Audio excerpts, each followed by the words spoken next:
Hello everybody, Candy Cane Cooper here, International Animal Communicator, and welcome to my live Facebook video blog number 4. Welcome, glad you could join me again today.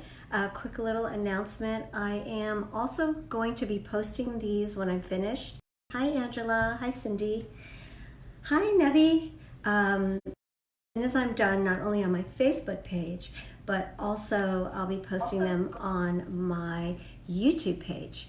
So I got some emails saying, hey, we don't do Facebook, but we subscribe to your YouTube channel. So if you don't want to miss these in the future, you can also just go to my YouTube channel, which is under my name. And hi Franklin, nice to see you, little puppy. And you'll get a notice via email every time I post a new one, and that way you don't have to worry about catching me live or going back to Facebook if you'd rather go on YouTube.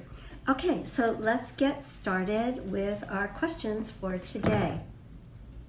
Let's see. Our first question today is, hi Karen, and don't forget you can also chime in live. Right now I'm also watching on my computer. Hi baby, hi Karen. Hi Nevi, I said hi to you, I'll say hi again. So I can answer your questions in real time as well as the ones that were sent to me before today. All right, so let's start with Lucinda in Chicago, and she wants to know about her cats. She says that, hi Christy, hi Susie, I'm gonna get to your question next, okay? Lucinda wants to know that she's worried because she feels her cats are really nervous about the virus, and she wants to know what she can do to calm them down. And she is also worried about, well, all the animals in general. And I feel the same way. My best advice, and this has been coming up a lot in all my sessions, hi Glenna, is be honest with your animals. They're feeling your energy. Hi Timo, nice to have you again today.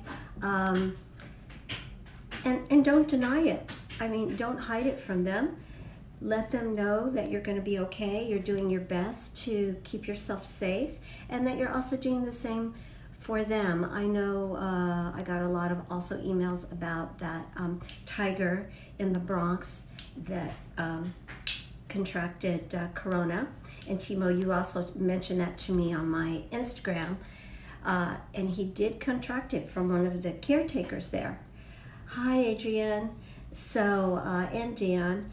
So they're taking precautions right now with all the trainers there, protective clothing and this whenever they're around the cats. Hi, Cassie. But beyond that, there hasn't really been, that I know of, in any other cases. But if you find out something, please send it to me right away, because we all want to do our very best to protect our beautiful animals.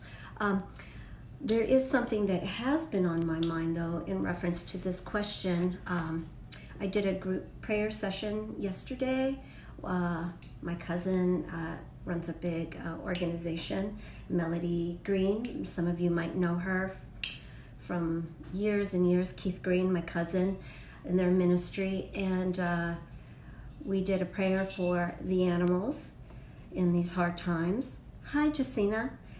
But also, I wanted to speak about the emotional support animals.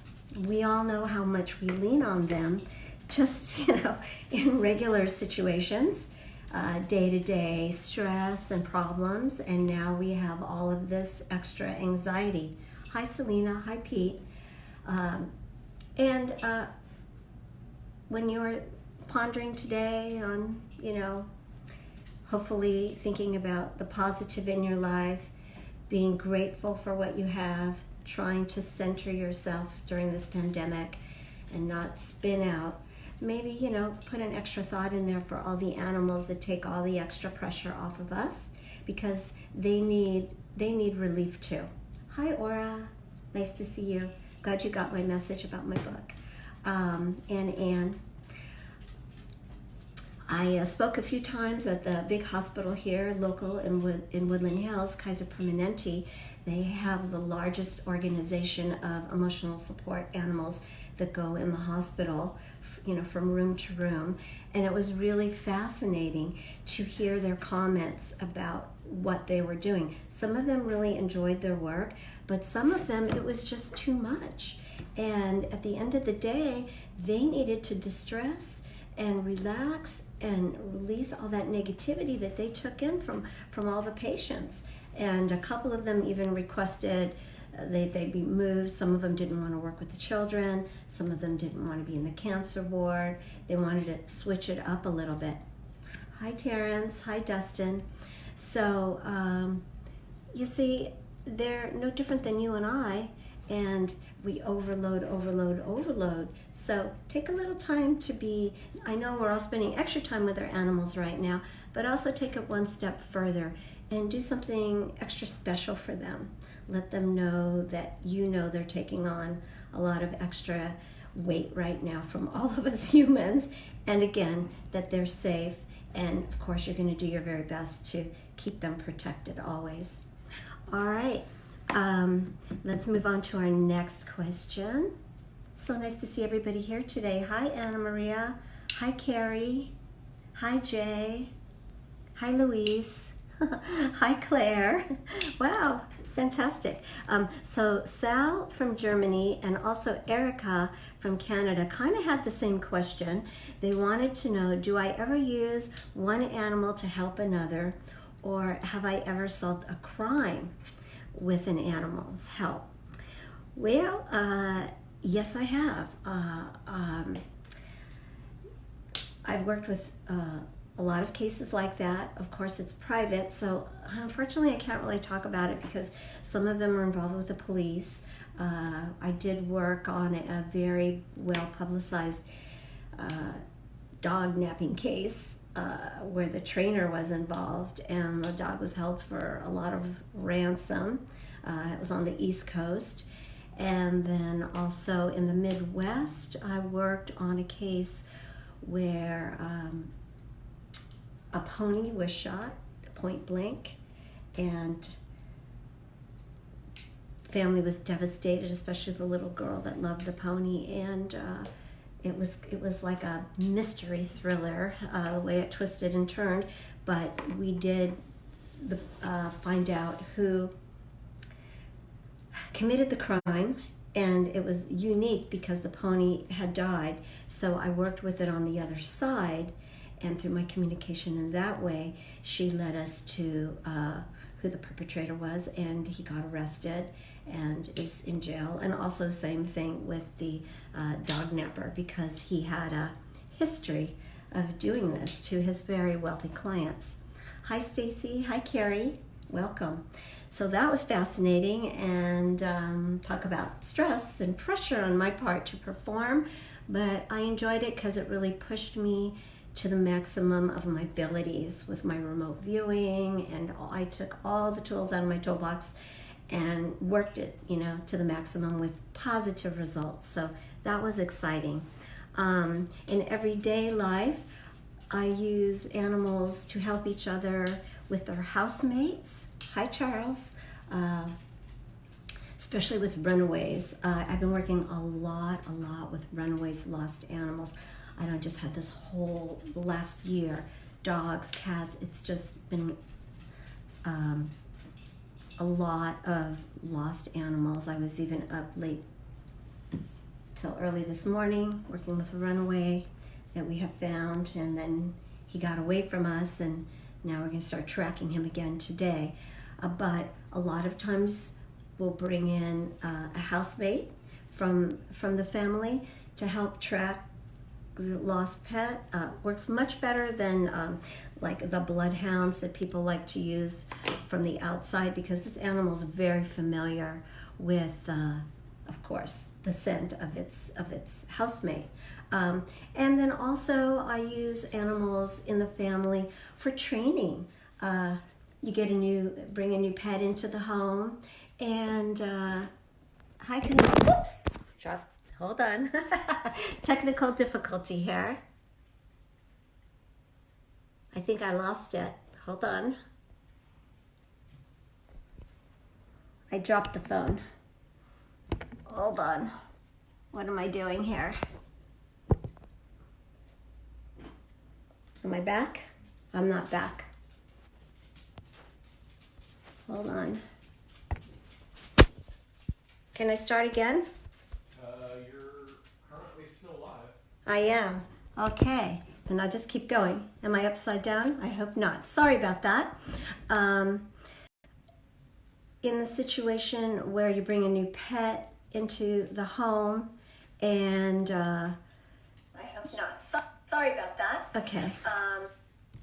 And you're not sure if it's going to get acclimated properly or how your other pet's going to react, it really is helpful to have a conversation with the new pet and your existing animals, welcoming them into the family.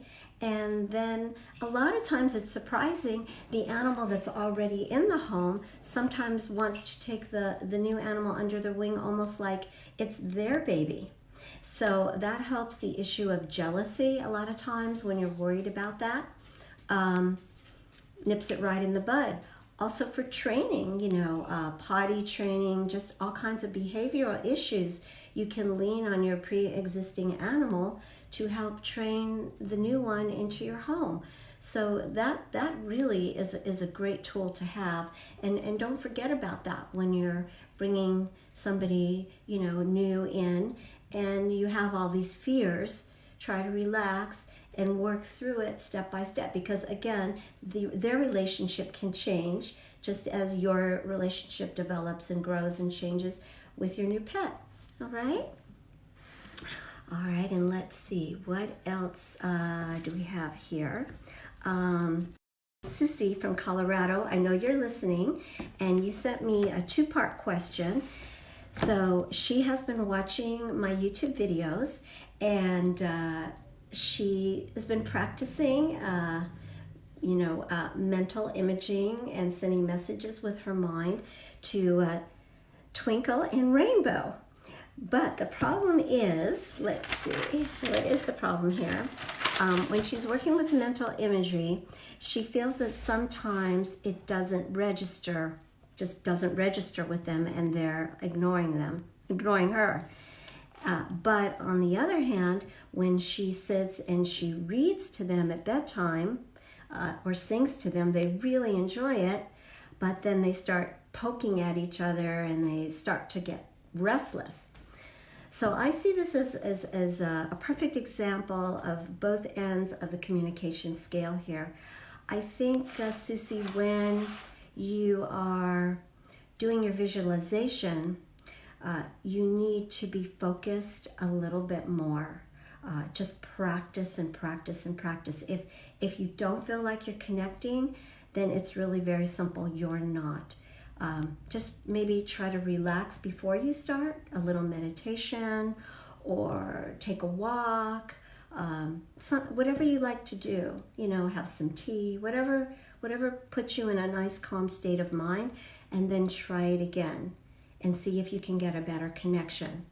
Now, on the other hand, when you're reading to them or singing to them and you say they start poking at each other, okay, that is because I feel that your conscious mind is distracted because you're reading. So that's perfect. So your focus is dead center. And sometimes with the animals, when it's a little too strong, they get a little restless. I know it sounds kind of backwards, but that's the way I see it. Sometimes I'll walk into a room and people expect all the animals to just come to me, kind of like a Dr. Dolittle movie.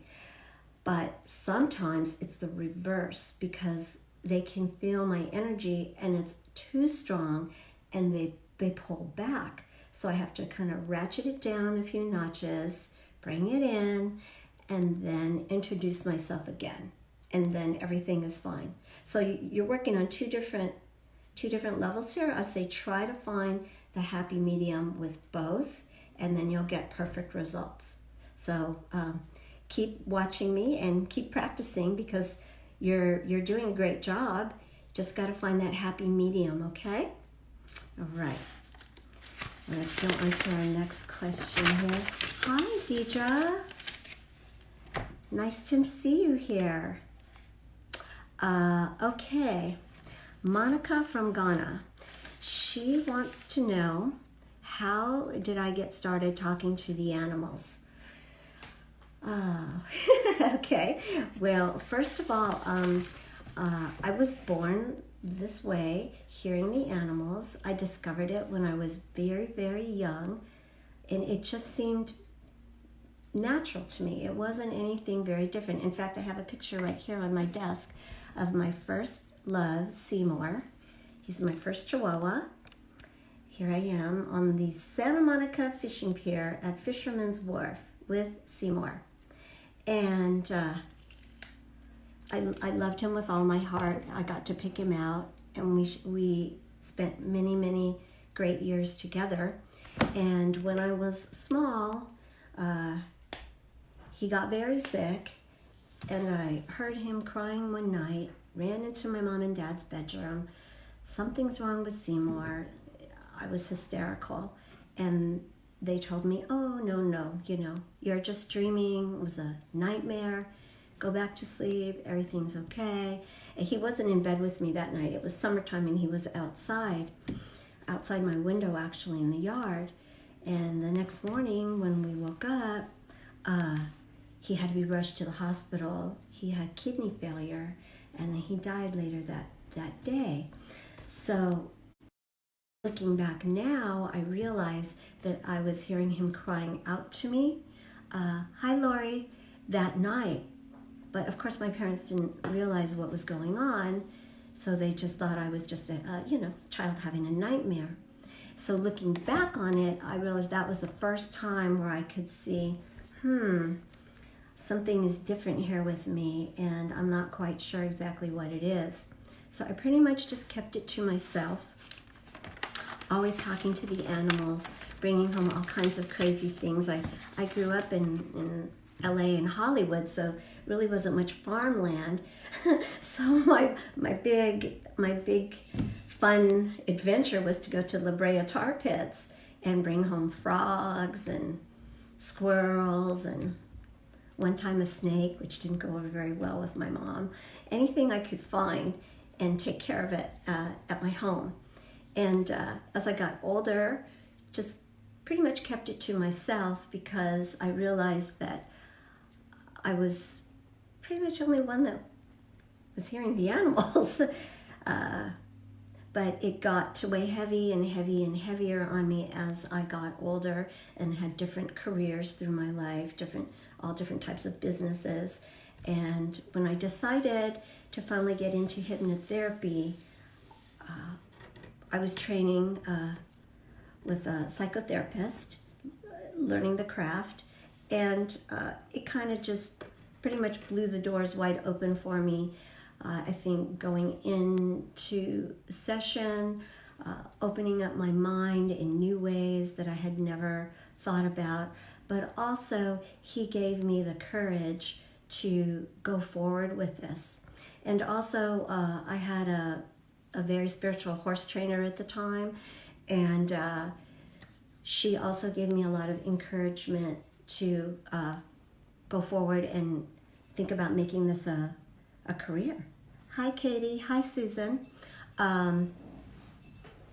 So he told me one day to go home and hypnotize my horse.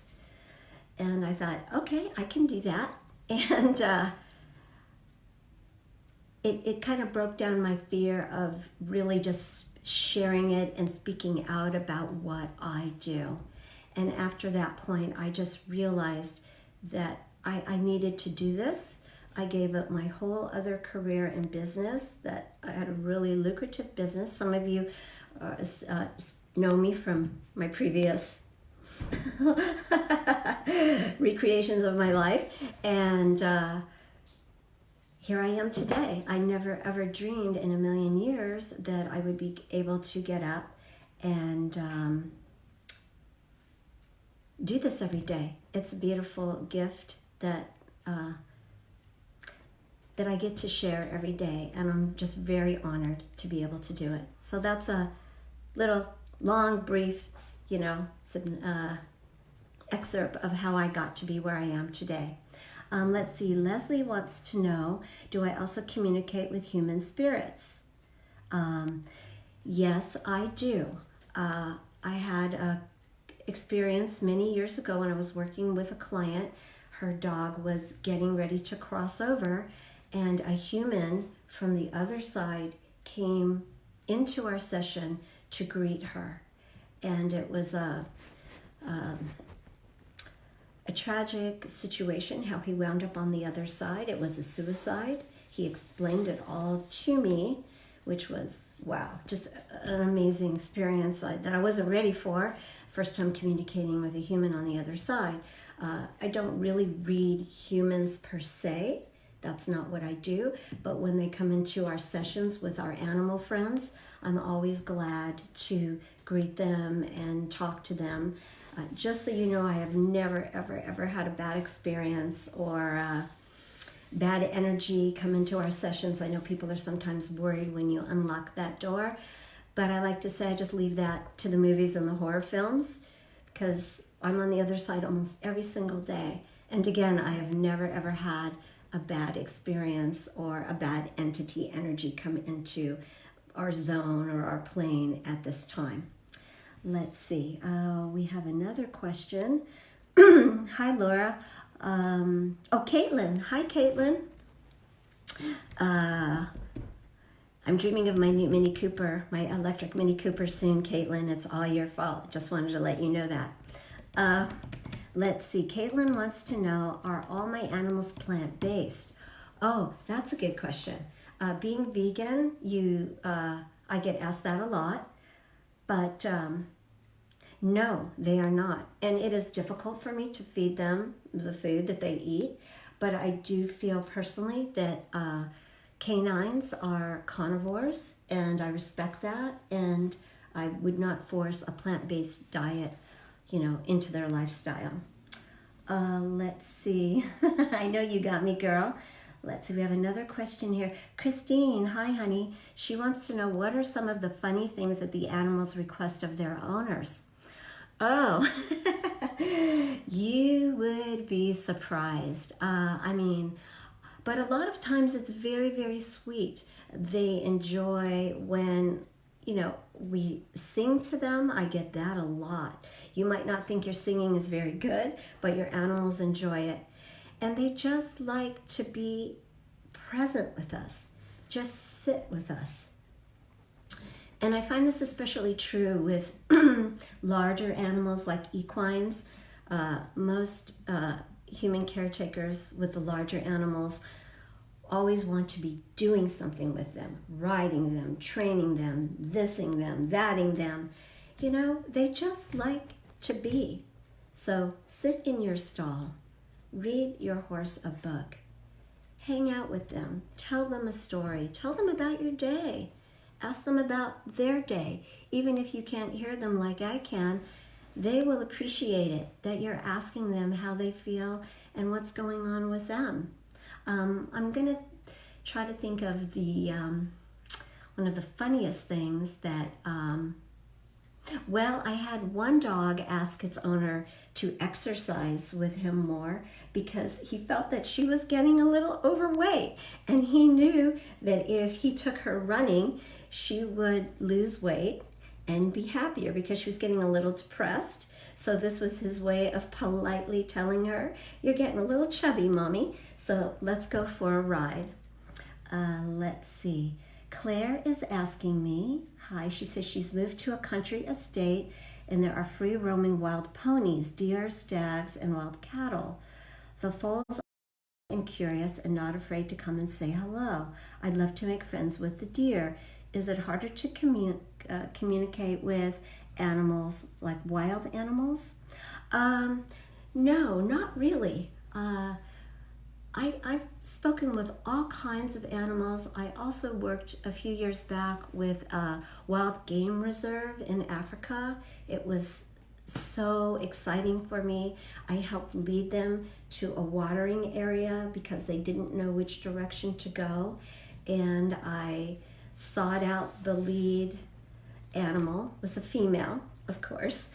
And we guided them all to the watering area and basically saved them all. It was so rewarding. I hope that they call me again for help down the road. But knock on wood, hopefully the animals are all safe and they haven't needed my services again. Oh, you're welcome, Laura. It's my pleasure to do this. I hope everyone's enjoying this. Hi, Leslie. Thank you for joining me. So, is there any other questions live right now before we finish today? No? No other questions? Oh, Nevi, do animals tell on their owners?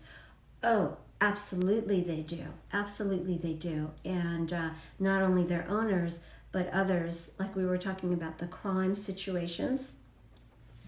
But I even had a client one time, I was in session with her, and the dog was saying that her husband had visited some other dog that day, and when we described the dog, she realized that that was her husband's ex-wife's dog, and he hadn't told her that he had seen his ex-wife that day.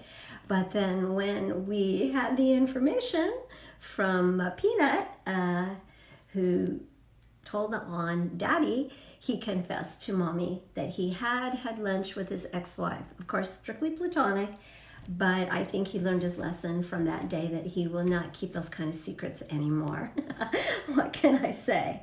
Angela says, it must be hard to do my job and be a vegan. Have I ever had an animal that was being turned into food, and are they aware of what's happening? Absolutely. Very hard. I get a lot of heat because I'm vegan and I work at the racetrack, and I work with animals in all different kinds of disciplines. But I do want to say this about that I am always here to speak to all animals, no matter what discipline we put them in or situation. I never met an animal that woke up in the morning and said, yes, I want to go be a racehorse, or yes, I want to jump a 5-foot fence over and over again, or I want to run around a dog track.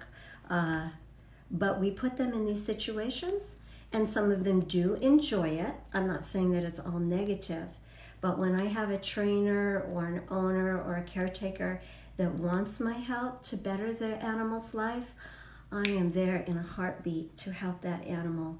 And believe me, I've saved a lot of animals from a lot of bad situations with open-hearted, compassionate owners who see a different side once they communicate with their animals through me. Believe me, a lot of the racehorses know that if they don't win, they're going to slaughter. It can be very heartbreaking and very hard on me. Yes, it is. And I will share another story next week about a dog that was euthanized unfairly last week that I had to deal with. It's very, very heartbreaking. All right, Cindy, I will tell Jasmine that you said hi. And oh, hi, Ricky, Rue, and Hank. They're doing great. I talk to them all the time, Katie. You don't have to worry. Their mommy takes the best care of them. And let's see, Stacy, one last question. Does Arrow, my dog, is he hearing me when I'm talking with my mind? He doesn't seem to respond. Okay. We talked about this a little bit earlier in the blog. You need to be a little more focused and centered. And when you are communicating with him that way, Stacy, do it like when you're reading a book and you're hearing the words in your mind. Try it that way. You got to focus just a little bit harder, and you'll know when you make the connection, I promise. So on that note, I'm going to finish today. I want to say thank you so much again. And remember that I'm going to be posting these on my YouTube channel. So go ahead and subscribe if you like. And then next time, if you miss it, you'll just get a notification, because Facebook doesn't do that afterwards. And then you'll be able to chime in. And I love all your comments. So please flood me with your questions, your answers, your comments. I'm here for all of you all the time. So until next week, let me say stay safe, peace, and love. And remember, when you talk to your animals, talk with your mind, not your mouth. Thank you. Bye-bye.